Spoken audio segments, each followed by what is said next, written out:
Hey everyone, welcome back to the Daily English Talk podcast. I'm Alex. And I'm Maya. Thanks for joining us, whether you're on your commute, at the gym, or just chilling at home. Today we're tackling something really common for English learners. It's that gap, you know? Yeah, the gap between understanding everything. Right. You watch movies, maybe read books, fine, but then you try to speak and it's like... It just doesn't come out. Yeah, it feels like a disconnect. Your brain knows it, but your mouth doesn't cooperate smoothly. Exactly. So our goal today is to explore how practice really bridges that gap. We're looking at what makes practice actually work and how you can, make it effective for your own speaking journey. See some real progress. Okay, let's start with this idea of muscle memory for language.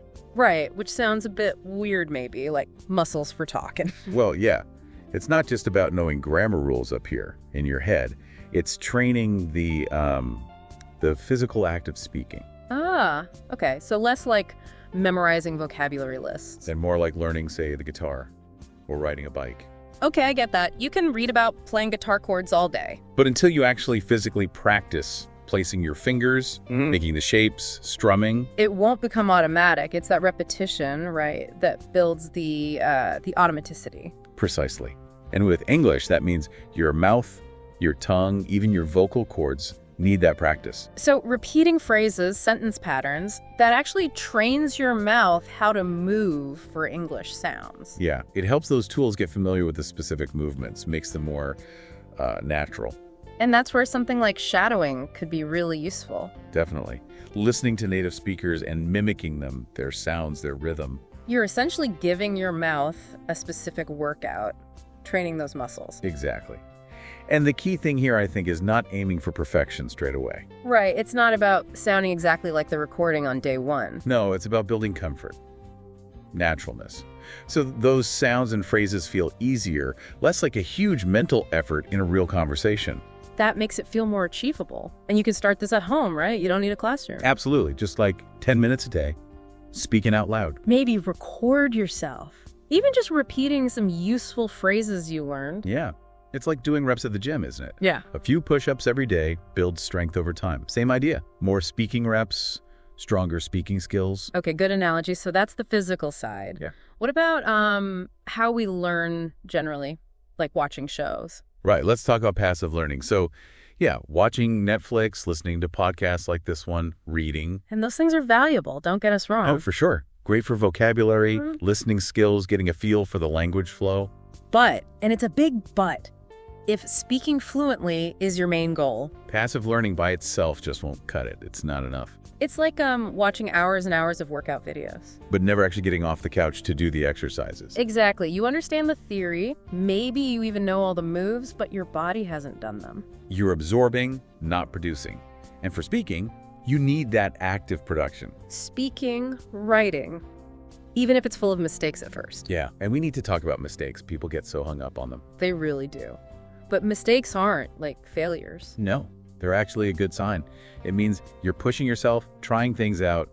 That's where the real growth happens. So the takeaway is, find ways to actively use English. Don't just consume it. Talk to yourself. Narrate your day.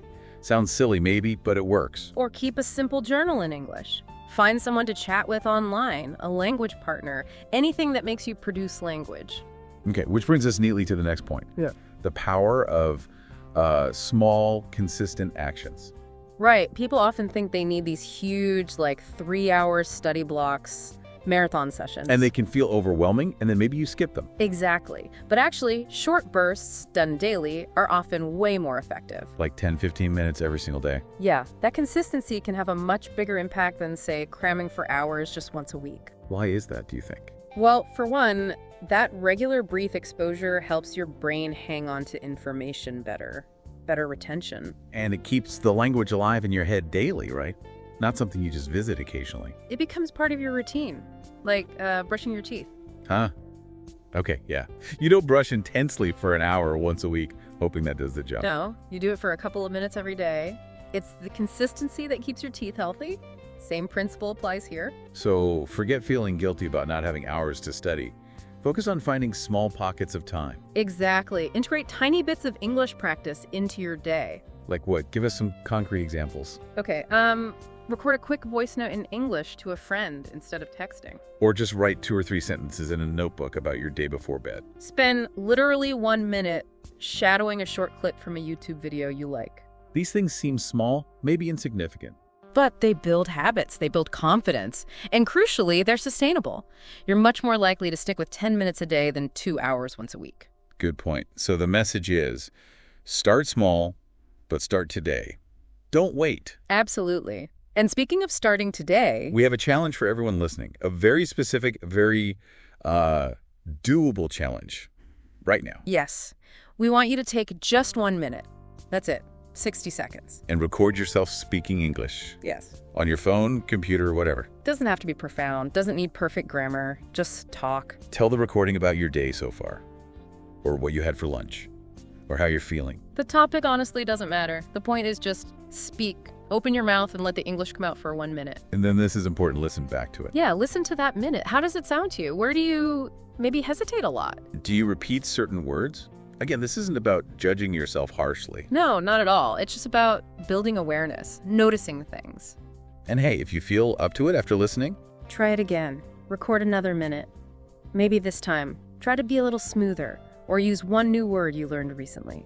that single minute, that's real practical experience. It is. It's you actively using the language, building that speaking muscle we talked about. And it's about being consistent, even if it's just for a minute. And if you find that 1 minute helpful, maybe try making it a daily habit.